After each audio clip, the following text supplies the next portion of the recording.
Seems fair to me.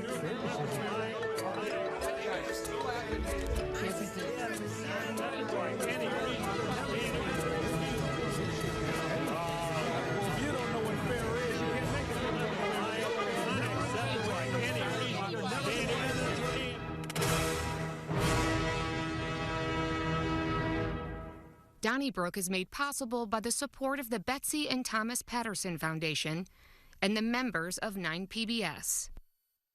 Thank you very much for joining us for another edition of Donnybrook. Thanks for keeping the candle in the window. We were gone for a couple of weeks. It's great to be back. And it's great to welcome back Wendy Wiese, who took a couple of Thursdays off. Of course, Wendy is on the Big 550 KTRS. Bill McClellan, one of our founders from the Post-Dispatch. Joe Holleman, also from the Post-Dispatch and STLtoday.com. And Alvin Reid from the St. Louis American. We also welcome the artwork of Annie Campbell, who is participating in our rotating art exhibit here on the mantle behind me on the 9 PBS studio. And if you'd like to see more of Ms. Campbell's great work, it would be Annie Campbell, fineart.square.site. And thank you, Ms. Campbell, for sharing your talents with 9 PBS. Hey, Joe, we're going to kick off this session with you. I don't think I've seen anything quite like this. Maybe you have, because you've been following politics for a long time. But Dennis Hancock, a member of the St. Louis County Council, was relieved temporarily of his duties after the prosecuting attorney, Wesley Bell, said, hey, this guy, in violation of the state constitution, hired a relative. Turned out to be his stepdaughter. And they immediately went to a judge, Julia Pusateri Lassiter, who said, yep, he's out of here. But then Hancock got an attorney and said, and Kimberly Mathis took it to another judge, who I think was John Bourbonis, and he said, no, he's got his day in court and it'll be in mid-September.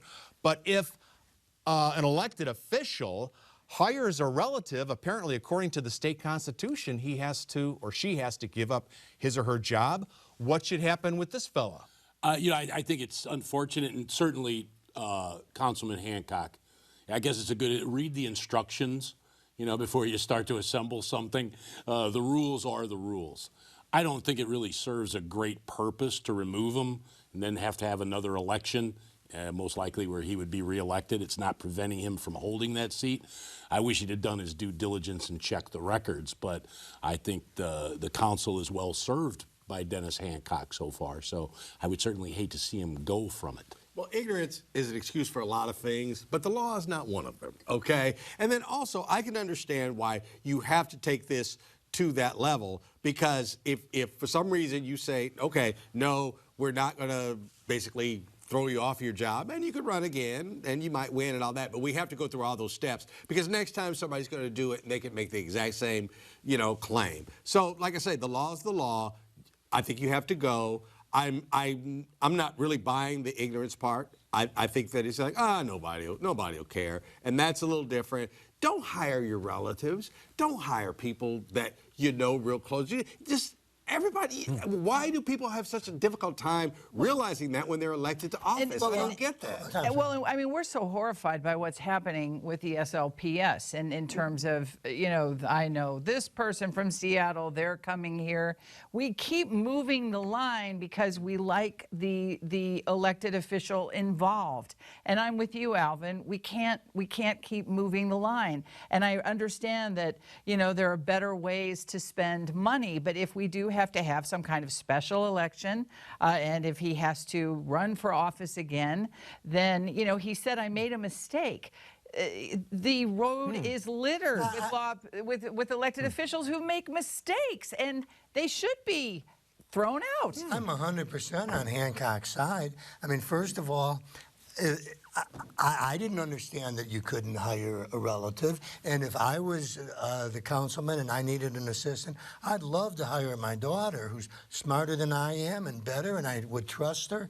Secondly, you know, there's a couple staying with us from Miami, and he's a lawyer, and he looked at the story and he said to me, hey, well, wait a minute, if she's a stepdaughter, he doesn't have parental rights. That would be the biological father. He said, I don't know if they even have a nepotism charge on this. And I thought, I like a guy who'll hire his stepdaughter, and it speaks of a good relationship. Let's speak. Now that the law has been presented that you can't do this, I would say, okay. I like what you're doing, but you can't do it. But I would never say he's got to get off. Isn't the real issue here?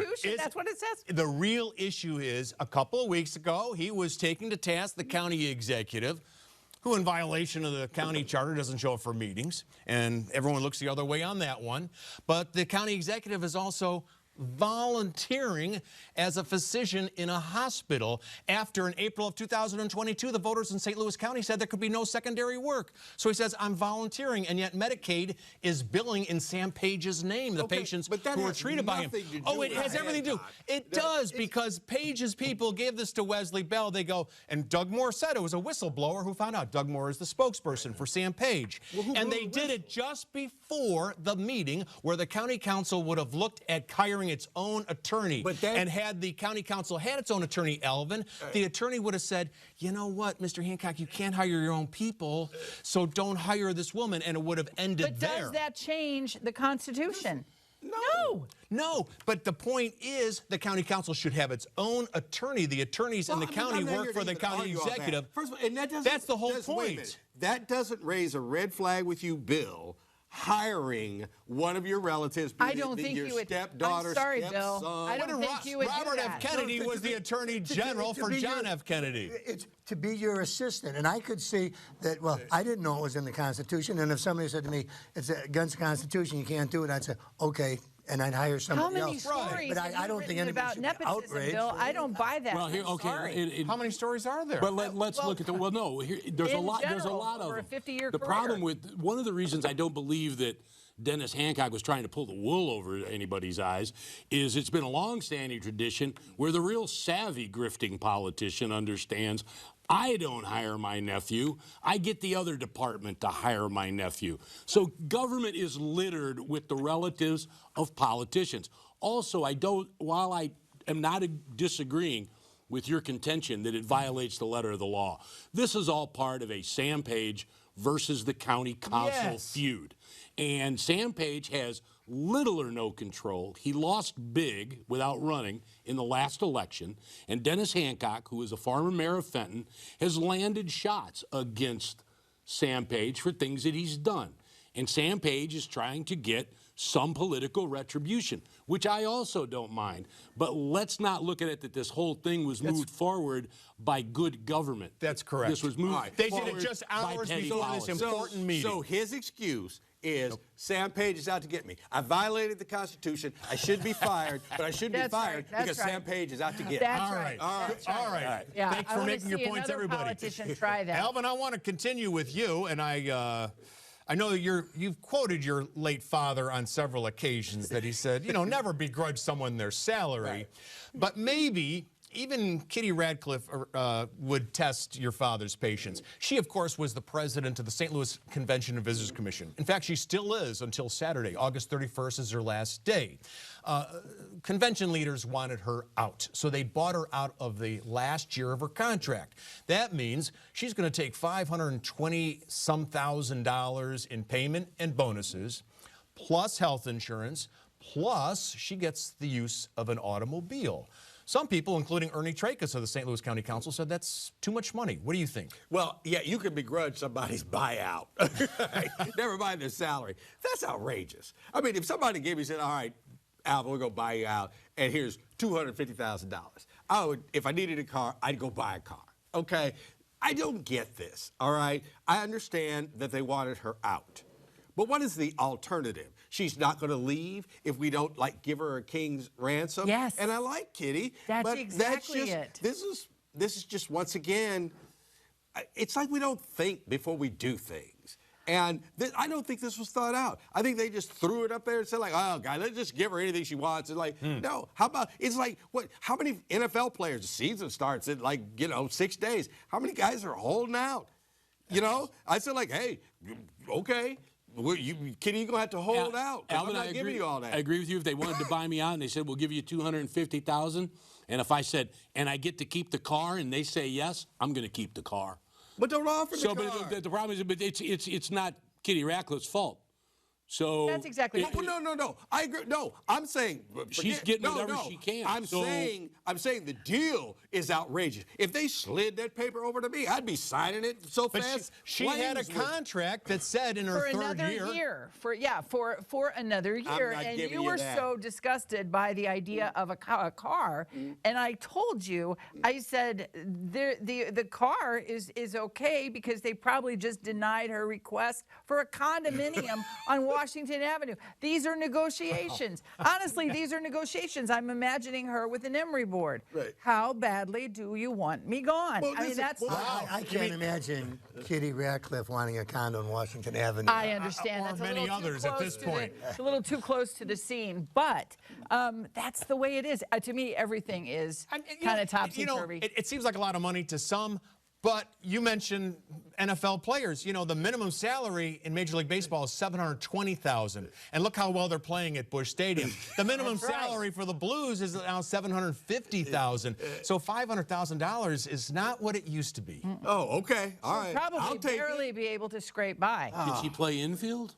You know, I know it's too much to ask of people, but when you've been the head of an organization that's always talking about how badly we need money and everything, it's just sort of unseemly that you're taking everything you can get as you leave the door. And it's her right.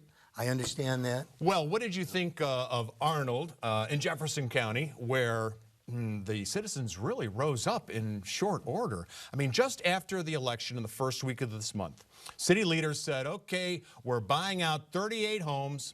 I think actually notices had been sent out in late July. We're going to buy up a bunch of businesses, including GameStop, Bandanas, Sugar Fire, and we're going to put in a $75 million highway that'll connect Richardson Road and 141, Bill.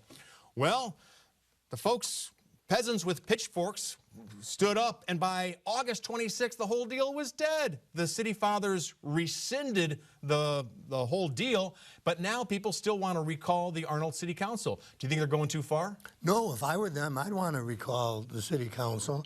I mean, because it wasn't just buying out. They were going to use eminent domain against their own citizens. And so when you say they have their pitchforks and march toward the castle, and all of a sudden Dracula or Frankenstein, whoever the heck it was, says, okay, I'm sorry.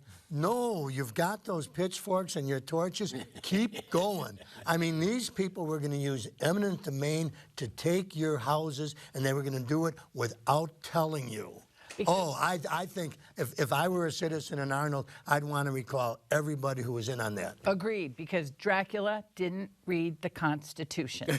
That's why. Mr. Hancock. It is interesting That's because exactly I know why. it's like weird. Within two things, we're like kind of taking the opposite That's of what right. we just argued. That's I'm like, right. no, come on, man. That's flexibility. Yeah, because I'm saying like, nah, you don't need a recall. Just vote them out of office. They got to run again. Just vote them out of office. Because while they may have been out of line, all right, I think what they were trying to do was handled extremely poorly. And I'd be upset too. But I'm voting you out next time. I don't think we have to recall you. And that's just kind of how I feel about it. I do know that some of the people who got this buyout offer took it. And I guess they are probably thinking like, shoot. No, they get it still. The city will still honor the offers. I didn't know that. Yeah. Well, what are they going to do? Just tear their house down and just have little empty lots? No, What sense does that make? That'll be for the new council to decide. That's right. yeah. After Come they up. You have to. do the you righteous have to. thing and recall them. There are two things I dislike. The thing I dislike the most is the use of eminent domain. Right. Oh, It is my God. It's so overly used as to be ridiculous. I don't like the concept of it. I don't like the way it's done in practice. I also don't care for recall elections because it just always seems to be too susceptible to the heat of the moment, knee-jerk type of reaction. And what I believe, if I were, like Alvin said, if I'm a resident of Arnold, I remember each and every one of those council members who voted that way. And when they were up for re-election, I would be on that committee I don't for know. whoever their opponent is. I will say I don't like eminent domain either. I especially don't like it for the use, for private use, to tear down a house to put up a Ritz-Carlton. But in this case, they were putting it up for a road, and if there's ever a use for eminent domain, it would be for a highway or a road. Well, then right? then what you do is have a full public hearing, Right. letting people right away know what your Amen. intentions Amen. are. Absolutely. Well, Well, these people in these houses have like a kitty Ratcliffe clause. I get the money anyway. Right. Well, And it's you only can, you because get they to already stay in your house, and we'll give you money. They probably And the bought city's new buying them a homes. car. Hey, Wendy, I want to ask you about Q in the Lou. On September 6th and 7th, there was supposed to be a barbecue festival on the Arch grounds, but it's been canceled. And Sean Hadley, a spokesperson for Q in the Lou, said that they had trouble getting corporate sponsorships in part because of public safety. Do you think that that was true? The mayor, her spokesperson, Connor Kerrigan, said, no, we have no trouble putting on festivals and events in downtown St. Louis. It's probably another reason for Q in the Lou's demise. The list of festivals that the mayor's office was running down, at least for the readers, they seem to be smaller. This is a fairly significant sized event. I think I get back every single time we talk about this kind of stuff.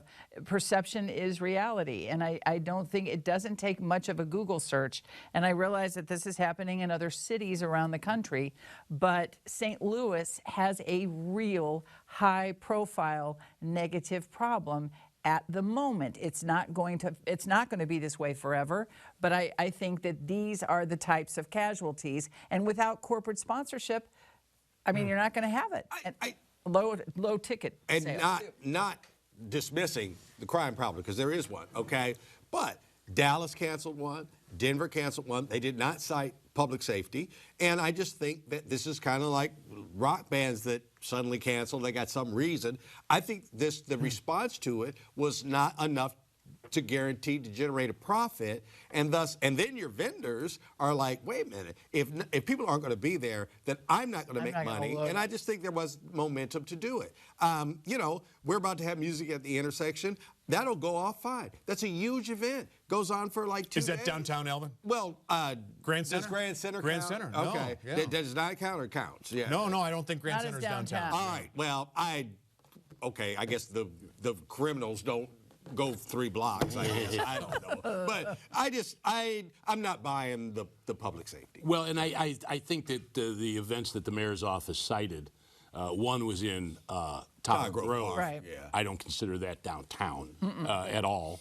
And also, no mention was made of 4th of July, which was not a shining light on St. It was all Louis. over. And I thought that's what happened. Now, But here- I will say that the 4th of July, when all the shenanigans started, it was over. Now, they should have run everybody out of downtown. I don't want to, take away anybody's civil rights, but hey, you got to go at midnight. That's all. Well, now we have had corporate America has expressed its concerns about downtown. Yes. The late CEO of Centene, the head of Emerson, I agree. Stiefel Nicholas, and they just spent $2.5 million this year alone for downtown patrols. So it's on the radar of corporate St. Louis. I This downtown just issue. don't think that's the reason that Q and Lou was canceled. The whole situation, too, when it talks about a crime problem, and I believe that the perception is we have a crime problem because people believe we have a crime problem. And don't show me 1 month's of statistics and says, oh, look how it went down. It took a month. It took longer than a month for us to build the reputation of having a crime problem. And I remember years ago, 8, 9 years ago, getting lists that had most dangerous cities in America. St. Louis was in the top 3, and it has been for 10 years. So this idea of, well, let's look at the numbers of the last 2 months, things are getting better. No, they're the not. perception is deep-seated, and you can't just write it off by going, hey, we had a great festival 3 weeks ago, and nothing happened. That doesn't solve the problem. Talking about corporate sponsorship. That's right. And there's a lot of corporations go, oh, I don't know, that's a little iffy.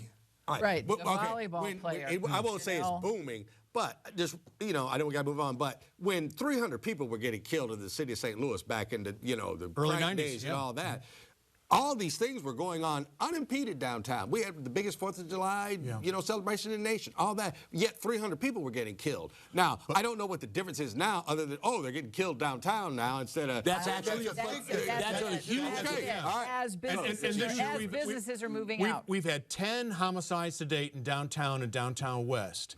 And the city of Boston, twice the population. The entire city's had like 14 homicides all 2024. So that's who we're competing with. You know, people are looking at different cities. And in fact, Nikki Glazer, great comic from St. Louis, was just on this podcast hosted by Sean Hayes and Jason Bateman. I can't remember the name of it, but she says, I live in St. Louis. And Sean Hayes says, oh, that's really dangerous. Why are you living there? You know, that's the perception that we have in this community, or rather in this country right now, and we got to work like crazy to stop it. She lives in Kirkwood. Does she live in I don't. She may not live in Kirkwood. She's doing the Golden She went to Globes Kirkwood. this Oh year. my gosh, that's we buried the lead. We You did did bury not. the lead. I did not Yes, want to we go did. there. You're in Yes. the Kirkwood Hall of Fame. I You're forgot all in the about Kirkwood that. Hall Yeah. of Fame. Yeah. And Congratulations. you are a living legend, living legend. according to the National Association of Black Journalists. But anyway, Nikki Glazer and I we have the same. Well, Hall of forget Fame. Nikki. Alvin Reid just is going to be inducted into the Kirkwood High School Hall of Fame, and he's also A living legend. A living legend. Yep. National Association of Black Journalists. Congratulations. That name almost hit me when it was And dropped. we argue with him sometimes. That's crazy. I know. Hall of Fame and a living That should legend. have been Bill, a back topic. off. Yeah. Back off. Oh, that means it's I'm alive. Currently. Alvin, you're writing that sports column for the St. Louis American. How are you going to come down on $155 million for the St. Louis Dome I would. You know what? for repairs and maintenance and upkeep? Oh, come on now. Sometimes you just got to buy a new car. You know, like you said, oh, you need a new transmission, you need a new water pump and all that. And it's like, well, the car ain't going to last forever. Where is the idea to implode that bad boy and start all over again? We don't have an NFL team, Alvin. But do something with it. I mean, why does it have to be there? And you're right. Do the Battlehawks have to play there? Can't we build like something similar to the soccer park out in the county? I'm sorry, I hate to say that, but you know, it's just. I don't want. Why? If we weren't going to spend $750 million to keep a National Football League franchise, why are we going to put $155 million into that? But you're not going to put $1 billion into a facility for the Battlehawks and a pink concert. I didn't say $1 billion, but just. Well, that's what these things cost these days. $1 billion. $70 million and then $155 million. And reading the plea from Reverend Nance. God love him. He's done such great work. But he's talking about us like we are as relevant as we were when the Rams were here. And we're not. But Well, can you imagine if we imploded that bad boy? But I mean, the news would be St. Louis has given up officially. We're going to have a big vegetable garden around our dome. No, we'll Giant do victory something. garden. We'll do Call it something. a victory garden. And you know what? I think, look, Battlehawks fans and all St. Louis, be proud of the way that we have supported the Battlehawks. The rest of the league is not supporting their That's teams right. anywhere close. Sustainability is going to be a problem with this league. So thus, are we going to really put in that much money to something That's that a may not lot have of any money. team in it? Well, in back 2, of the 3 house years? is missing. You know, there's no more money coming from the state, the county, and the city for that facility. So without the $155 million, I don't know how they're going to, repair the roof and dust the furniture and all Needs a that kind new of stuff. roof. I mean, but if you think about what you're saying is spend $155 million for the Battlehawks. At a time when our bus service, Joe, is not all that great for the public schools. Let's put it that way. Okay, point well taken. We lost a legend in St. Louis, if not the United States, this week when Ted Drewes, Joe, passed away at the age of 96. And his company started in Florida in 1927 by his dad, and I would have to say it is one of the top tourist attractions in St. Louis. I know I've taken people there from San Francisco and Cleveland and beyond. A guy who brought a lot of smiles to St. Louis faces. I just want to very quickly share a kind story. Many years ago, I wrote a book for the Post-Dispatch called Generation St. Louis, and it was about baby boomers and had a lot about Highway 66. So the Post sends me out to the festival that they're having at Chain of Rocks Park to sell this book. And so I'm out there with a stack of books which are not moving at all, okay? I'm sitting there in a chair. Fortunately, I'm getting paid to be there, so I was like, well, okay. And Ted Drewes, who I had interviewed a time or two, comes over, and I tell him, oh, Mr. Drew's all right. He looks at the book. He goes, get me one for me and my wife. Then he starts going around and telling his friends, and I can see him pointing over there. He sent about 10 people over to my table, and he was responsible for buying a dozen books. I think I sold 14, and 12 of them were to Ted and his friends. So always thanked him for that. He was a kind man. He truly was. I mean, he was a throwback. You know, I mean, he was a throwback to being good to your neighbor, being a businessman who cared about the community, and he made a fine product. I know he had an opportunity to become a chain, you know. That's right, yeah. People would look at us and go, we want to in on this. And Ted said, well, you know, I'm happy just having the stands I have, and I've got good quality control, and I don't need the money. I mean, he had front seats for the Cardinals games, and you'd see him there all the time when the camera would show the batter. There would Ted be, happy in his seats. He was something. And you saw Ted Drews at so many not-for-profit things, and you know, they asked, and he was there. Yep. And I always appreciated that. Yeah, amen. So our thoughts and prayers to everyone in the Drews family and the Drews team. Oh, Dottie and Travis and Christy and everybody. We share your loss. Hey, let's go to the old mailbag and see what the viewers had to say. Judy Vonderhaar of St. Louis writes, what to do with the Rams money? Fill all vacant police officer positions. They used to walk beats and have two-man cars patrolling the streets. Thank you, Judy. We also heard from Larry Minth of St. Louis, who wrote, Keith Rose's actions of shaking the fence in Ferguson incited others to breach security. Rose should be charged with inciting to riot and removed from the Civilian Oversight Board of St. Louis. You can write us, care of 9PBS, St. Louis, Missouri, 63108. We love those emails. Use Donnybrook at 9pbs.org and hashtag DonnybrookSTL on social media. Call the 9 line, won't you? 314-512-9094. And make sure when you're out of town or in town to listen to us on your favorite podcast source. Why, that's it for this week's program. Thank you very much for joining us. Stay cool. Donnybrook is made possible by the support of the Betsy and Thomas Patterson Foundation and the members of 9PBS.